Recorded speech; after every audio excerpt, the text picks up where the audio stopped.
காஞ்சிபுரம் அடுத்த ஓரிக்கை அருகே பட்டப்பகலில் வீட்டில் தனியாக இருந்த பெண்ணிடம் ஆட்டோவில் வந்த 2 பேர் கட்டி போட்டு கத்தி முனையின் நகைகளை திருடிச் சென்ற சம்பவம் குறித்து போலீசார் விசாரணை நடத்தி வருகின்றனர்.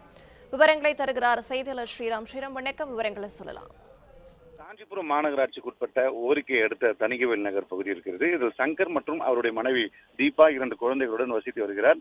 சங்கர் என்பவர் தனியார் தொழிற்சாலையில் பணிபுரிவதற்காக அதிகாலையில் சென்றிருக்கிறார். அதன் பின்பாக குழந்தைகளை பள்ளிக்கு அனுப்பிவிட்டு தீபா வீட்டில் சமையல் செய்து கொண்டிருந்த போது ஆட்டோவில் வந்த மர்ம நபர்கள் 2 பேர் வீட்டுக்குள் அத்துமீறி நுழைந்திருக்கிறார்கள்.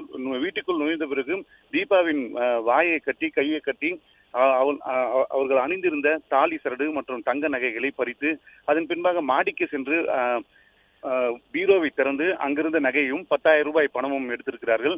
இந்த கூச்சல் குழப்பத்தில் ஈடுபட்டால் கடுமையாக உங்கள் மீது தாக்குதல் நடத்துவோம் எனவும் உங்கள் எதுவும் செய்ய மாட்டோம், நகையும் பணமும் மட்டும் எடுத்துக்கொண்டு சென்று விடுவதாக கூறி அவரை கட்டி போட்டு அவரை அடித்திருக்கிறார்கள்.